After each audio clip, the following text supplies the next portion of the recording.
अभी भी समय है, अभी भी वक्त है, कोई बात नहीं, तुमसे अपराध हुआ है। भगवान जो है करुणा निदान है, दया के सागर हैं। तुम प्रभु की शरण में जाइए, भगवान तुम्हारे सारे अपराध को क्षमा कर देंगे। रावण को क्रोध आ गया, उसने कहा रे ये बानर मुझे ज्ञान दे रहा है। जब बुद्धि काम नहीं करती है, तुम बड़े छोटे बड़ों का सम्मान करना भूल जाते हैं। रावण क्रोधित हुआ और कहा ये मुझे ज्ञान दे रहा है, बानर होकर के मुझे ज्ञान दे रहा है। वो बनवासी कोई दो बालक हैं, उनकी शरण में जाना चाहे। रावण बहुत क्रोधित हुआ और रावण ने क्रोध में आकर के अपने सेवकों को कहा कि इस बंदर को मार दो। उसी समय विभीषण जी आए। विभीषण जी ने कहा महाराज दूत को मारना नहीं चाहिए, क्या करें? कहा कि दंड दे दो। तो दूसरे मंत्रियों ने कहा कि महाराज बंदर को अपनी पूंछ सबसे प्रिय होती है। तो तब तक तीसरे ने कह दिया बस जैसा राजा वैसी मंत्री। दूसरे मंत्री ने कहा कि इसकी पूंछ पे आग लगा दो। अब बुद्धि काम नहीं की। हनुमान जी ने कहा ये तो बहुत अच्छी बात है, लगाओ आग। अब जब आग लगाओगे किसी के घर में, किसी पे अगर आप सोचेंगे घर में आग लगाएं तो ध्यान देना उस अग्नि में सबको जलना पड़ेगा, उसका परिणाम सबको भोगना पड़ेगा। हनुमान जी का छोटा रूप तो था ही, हनुमान जी ने धीरे धीरे अपना रूप बड़ा किया, अपनी पूंछ बड़ी कर दी और लंका में जितने भी पुराने वस्त्र थे अपने अपने घर के वस्त्र सब निकालने लगे और हनुमान जी की पूंछ पे बांधने लगे। लोगों ने सोचा कहीं हम छूट न जाए, जैसे हम होते ना कि कोई कलश ले जा रहा है, कोई धागा बांध रहा है, कोई तिलक लगा, कहीं हम छूट न जाए तो आ गया। उसी तरह लंका के निवासी ने सोचा कि हमारे घर के कपड़े कहीं छूट न जाए। सब लोग अपने अपने घर के कपड़े बांध रहे, पुराने वस्त्र जितने थे हनुमान जी की पूंछ में बांध दिया। हनुमान जी की पूंछ के ऊपर घी तेल सब लगा दिया। अब हनुमान जी को लेकर के देखो भगवान के प्रेम के लिए हनुमान जी क्या क्या कर रहे हैं। ढोल बजा करके, चिमटे बजा करके पूरे नगर में हनुमान जी को घुमाया गया, लेकिन हनुमान जी तब भी प्रसन्न चित्त है। ये स्वामी भक्ति है, ये प्रभु भक्ति है कि मन में ऐसा भाव नहीं आए कि लोग मुझे देख करके हंस रहे हैं। प्रसन्न हो रहे हनुमान जी महाराज और कहते हैं जब लोगों ने हनुमान जी की पूंछ में आग लगाया तो हनुमान जी जो है तुरंत लघु रूप धारण करके जो है बड़ा रूप धारण करके आसमान में उड़ पड़े और प्रत्येक घर घर में जहां जहां से कपड़ा आया था वहां वहां आशीर्वाद देने लगे। जिस जिस घर से कपड़ा आया था तो कपड़े का तो सूद ब्याज तो देना ही था। जिसके घर से जो सामान आया था हनुमान जी ने बड़ी पूछ करके सारे घर में आग लगाना प्रारंभ कर दिया। अब लंका में हाहाकार मच गई चारों तरफ। कहते हैं कि सारे लोग जो है चिंतित हो गए, पूरी लंका में आग ही आग लगी। अब सोने में ढंग से आग लग गई। केवल विभीषण जी का घर छोड़ करके हनुमान जी ने पूरी लंका को जला करके राख कर दिया और समुद्र में कूद गए और अपनी आग को बुझा करके पुनः लघु रूप हरि प्रेरित अवसरे चले मरुत 49 अट्टहास गर्जा कपि बड़े लागी आकाश। छोटा स्वरूप धारण करके पुनः हनुमान जी महाराज माँ सीता के सन्मुख प्रकट हुए और माँ से कहा माँ तो मोय दीजिए कछु चीना, माँ कुछ अपना चिन्ह दीजिए जो भगवान को मैं दे पाऊंगी। तब माँ ने अपना चूड़ामणि निकाल करके हनुमान जी को दिया और कहा भगवान से कहना कि अब आप विलंब ना कीजिए, बहुत समय हो गया है। प्रभु अगर 1 महीने की अवधि है, इससे ज्यादा अधिक समय लगाओगे तो मैं अपने प्राणों की आहुति दे दूंगी। हनुमान जी ने कहा माँ आप चिंता ना कीजिए। और इस प्रकार हनुमान जी और सीता जी का संवाद हुआ। पुनः हनुमान जी समस्त वानरों को लेकर के पुनः ऋषिमुख पर्वत पर आए, सुग्रीव के पास आए। सुग्रीव सारे वानर हनुमान जामुन नल नील अंगद को लेकर के राम जी के पास आए। राम जी को सारी व्यवस्था बताई, सारा संवाद सुनाया। तो हनुमान जी राम जी बहुत प्रसन्न हुए। यहीं पे जो है पुनः रावण के नाना ने रावण को बहुत समझाया, रावण नहीं माना और अंत तो गत्वा सुंदर कांड का विश्राम हो जाता है। छठा कांड जो है लंका कांड है। लंका कांड में प्रवेश करते हैं। तुलसीदास जी कहते हैं कि भगवान अपने पूरी वानर सेना को लेकर के कहाँ आ गए? रामेश्वर में आ गए। और रामेश्वर में आकर के भगवान ने सबसे पहले भगवान शिव की आराधना की। शिव आराधना से ही राक्षसों का विनाश होगा। और भगवान ने समुद्र में के किनारे एक बालू का शिवलिंग बना करके भगवान रामेश्वर की स्थापना की।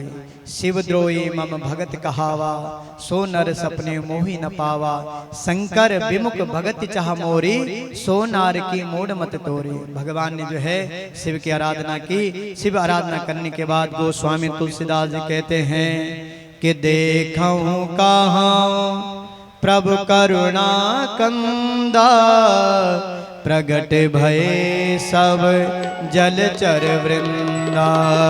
देखूं कहाँ प्रभु करुणा कंदा, प्रगट भये सब जलचर वृंदा। राम जी ने कहा जामवंत जी अब आप सबको एक साथ एकत्रित करो। अब हमें जो है समुद्र के ऊपर जो है सेतु बंधु पुल का निर्माण करना है, हमें समुद्र पार होना है।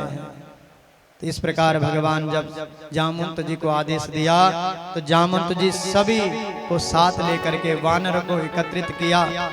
वहाँ भगवान ने सागर से निवेदन किया। सागर ने प्रार्थना की कि तुम अपना जो स्वरूप है उसको कम कर दो। और इसके बाद भगवान समस्त वानर सेना को लेकर के भगवान जो है नल नील को बुलाया। इनको वरदान था कि ये समुद्र के ऊपर जल के ऊपर अगर कोई पत्थर पर्वत डाले तो डूबेगा नहीं। तो नल नील को बुलाया गया। सारी वानर सेना, रीछ सेना सारे जो हैं एकत्रित हो गए समुद्र के किनारे। और सब लोग पर्वतों को तोड़ करके, पत्थरों को तोड़ करके राम नाम लिख करके समुद्र में डाल रहे हैं। और इस प्रकार भगवान ने जो है कहते हैं कि भगवान ने समुद्र के ऊपर सेतु का निर्माण कर दिया। बोलो सियावर रामचंद्र महाराज की जय। इसके बाद भगवान समुद्र पार करके लंका के ऊपर जो पर्वत था उसके ऊपर भगवान ने अपना कैंप लगा दिया। यहाँ मंदोदरी ने रावण को बहुत समझाया कि महाराज अभी भी समय है, तासु विरोध न कीजे नाथा, काल कर्म जे जाके हाथा। भगवान अभी भी समय है, आप जो हैं सीता को राम जी के चरणों में सौंप दीजिए। लेकिन रावण नहीं माना। मंदोदरी के पिता ने समझाया, गुरुजनों ने समझाया संत, लेकिन वह नहीं माना। रामई सोपी जानकी नाय कर कमल पदनाथ, सुत को राज समर्पण जाए बजय रघुनाथ। अरे आप जो है सीता सहित जो है भगवान के चरणों का दर्शन कीजिए, सब कुछ समर्पित कीजिए, तभी हमारा वंश परिवार बचा रहेगा। लेकिन नहीं माने।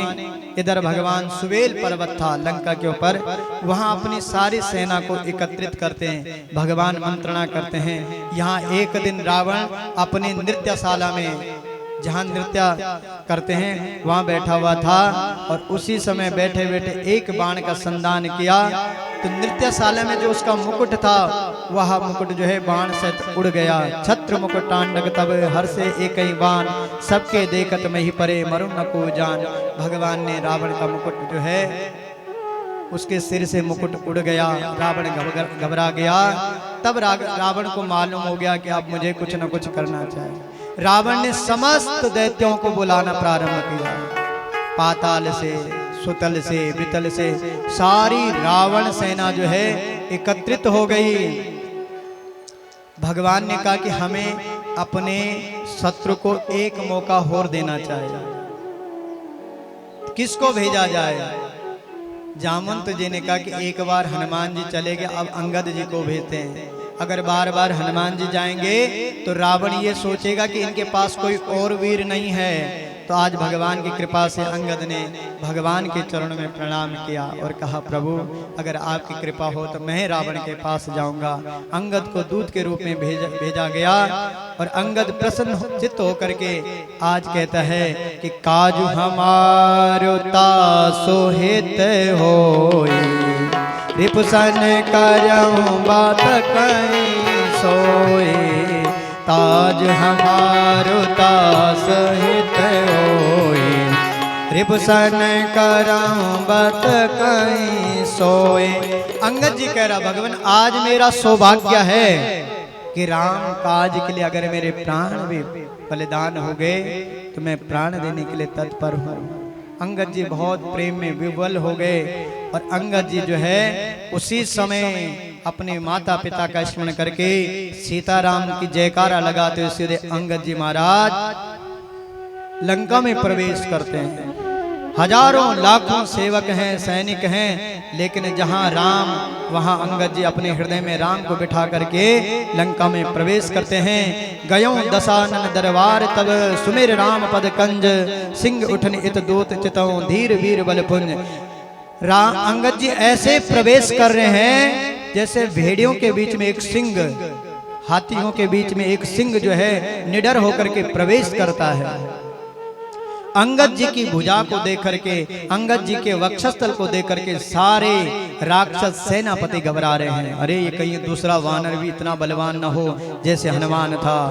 जथा मत गज जूत महू पंचानन चली जाए, राम प्रताप सुमिर मन बैठे सभा सिरनाए। और देखते देखते किसी की हिम्मत नहीं हुई कि कोई अंगद जी को रोक पाए। बड़े बड़े गजानन सैनिक वहां बैठे विद्यमान हैं, लेकिन अंगद जी को कोई रोक नहीं पाया।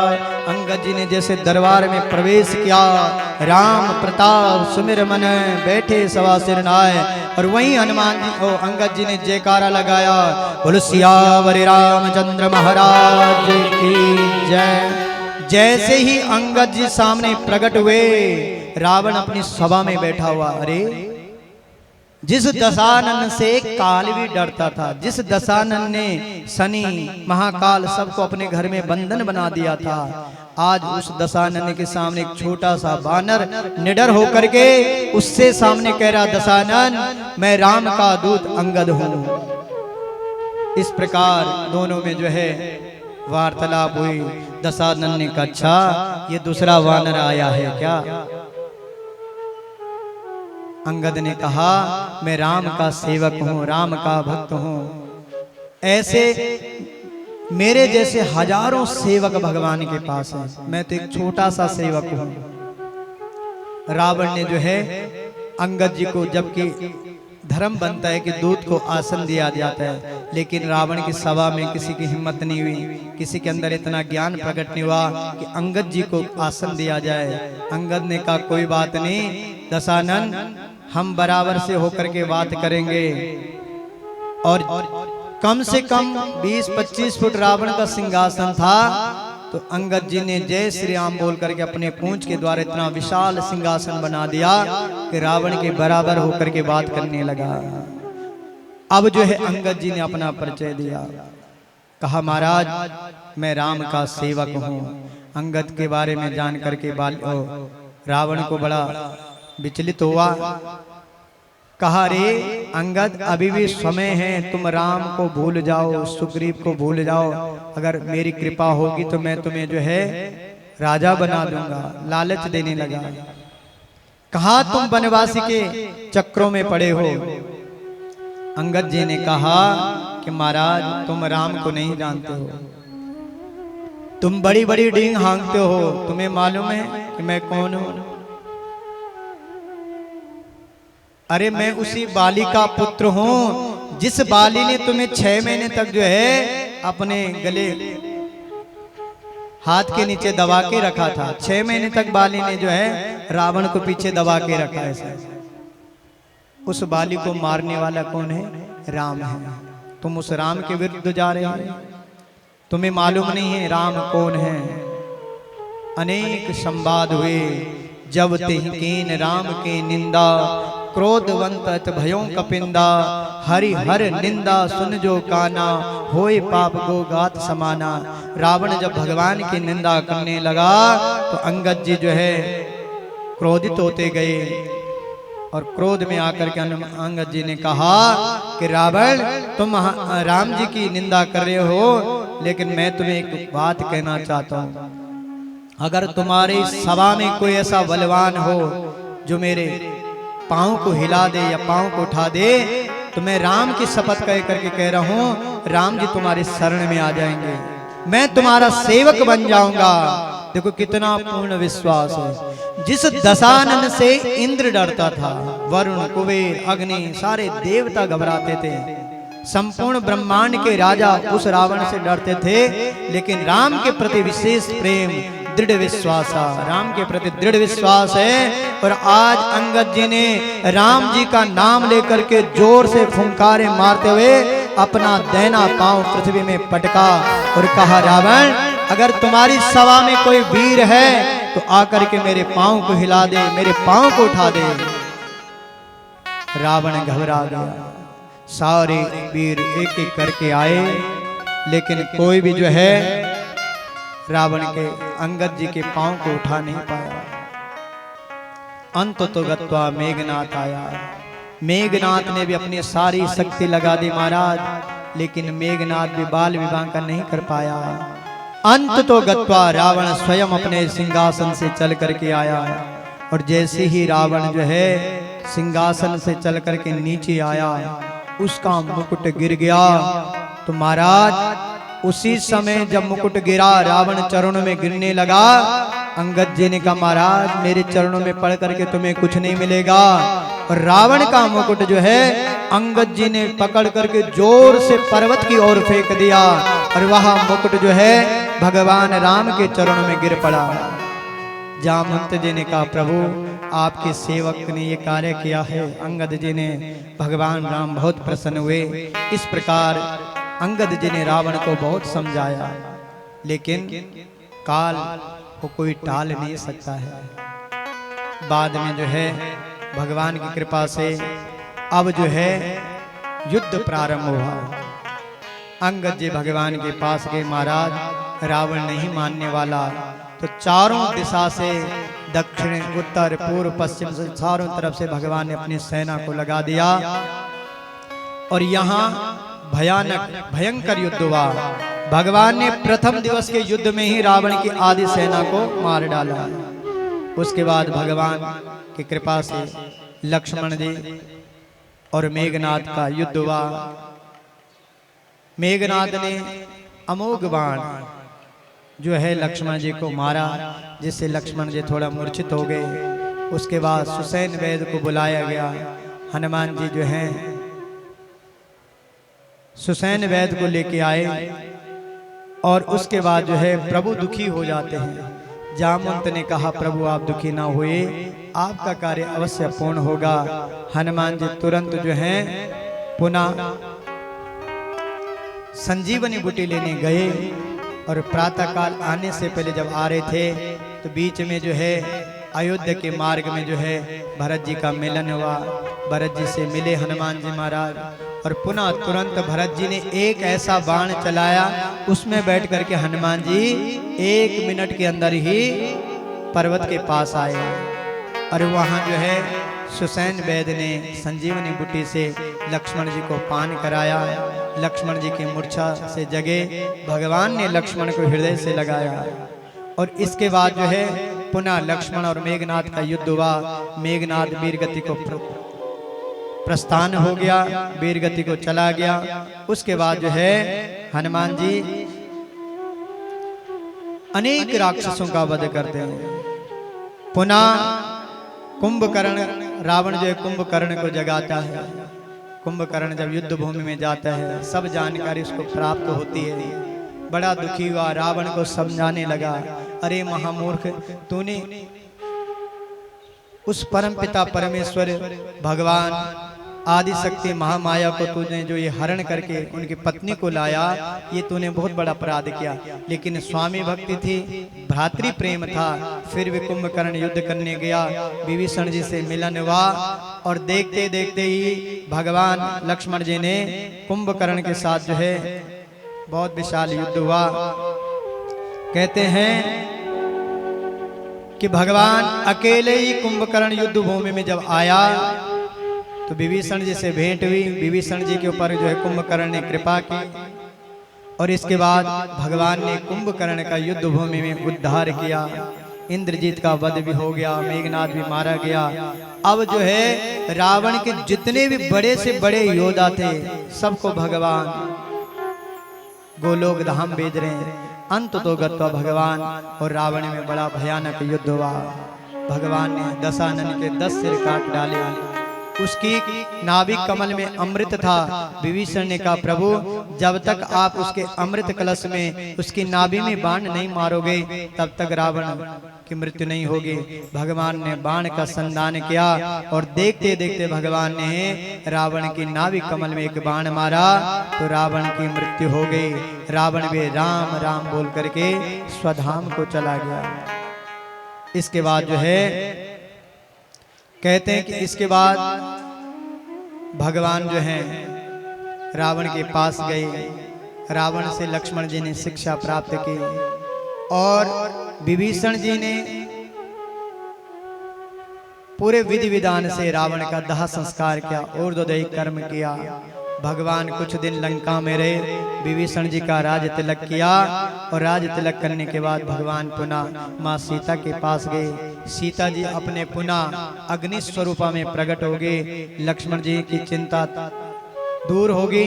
माँ को देख करके राम सीता बहुत प्रसन्न हुए। परछाई अग्नि में जो समा गई थी सीता मैया, पुनः असली रूप में सीता मैया प्रकट हो गई और सब देवता लोग ऊपर से पुष्प बरसाने लगे। सारे देवता लोग जो है भगवान की जय जयकार करने लगे। पुनः भगवान पुष्पक विमान पर बैठ करके राम सीता लक्ष्मण सबको लेकर के पुनः अवध में आते। जिन जिन मार्ग से भगवान वन में भटके आश्रम में गए उन्हीं मार्ग से पुनः भगवान वापस आए। सीता मैया को दर्शन कराए। केवट के ऊपर कृपा की। निषाद राज संग में आया और बानरों को भगवान ने हीरे मोती जो है जितना भी भेंट विभीषण ने दी थी बानरों को सौंप दी। जो श्रेष्ठ श्रेष्ठ बानर थे सुग्रीव जामवंत नल नील हनुमान अंगद और निषाद राज राम लक्ष्मण सीता सबको पुष्पक विमान में बिठा करके भगवान जो है अवध में आते हैं। अवध की ऐसी हालत है आज पूरा अवध बहुत सुंदर सजाया। सजा दो घर को गुलशन सा अवध में राम आए हैं। सजा दो घर को गुलशन सा अवध में राम आए हैं। सजा दो घर को गुलशन सा अवध में राम आए हैं। सजा दो घर को गुलशन सा अवध में राम आए हैं। लगी कुटिया दुल्हन से लगी कुटिया दुल्हन से मेरे प्रभु राम आए हैं। लगी कुटिया दुल्हन से मेरे प्रभु राम आए हैं। सजा दो घर को गुलशन सा सजा दो घर को गुलशन सा अवध में राम आए हैं। अवध में राम आए हैं। अवध में राम। यहाँ भगवान के इंतजार में जो है सारी प्रजा अवधवासी जो हैं इंतजार में हैं। आज पूरा अवधवासी जब भगवान गए थे तो अंधकार छा गया था, लेकिन आज मालूम है माँ कौशल्या ने कहा था राम 14 वर्ष से अगर तुम एक दिन अधिक व्यतीत करोगे तो मैं अपने प्राणों की आहुति दे दूंगी। और यही बात जब भरत जी राम से मिलने आए तो भरत जी ने कहा भगवान अगर आपने एक पल अधिक समय वन में व्यतीत किया तो फिर आपका ये भरत आपको नहीं मिलेगा। आज भगवान कह रहे हनुमान जी से महाराज जितनी जल्दी हो सके जल्दी अवध में प्रवेश करो, नहीं तो मेरा भरत अपने प्राणों की आहुति दे देगा। तुरंत भगवान सीताराम जैसे ही अवध के द्वार पे आए सरयू मैया के चरणों में प्रणाम किया। जननी जन्मभूमिश्चा स्वर्गादपि गरीयसी, जननी माँ जो जन्मभूमि है उनके चरणों में प्रणाम किया। आज सीताराम लक्ष्मण जी हनुमान जी सबको लेकर के अवध में प्रवेश करें। अवध में भरत जी, शत्रुघ्न जी, कौशल्या माँ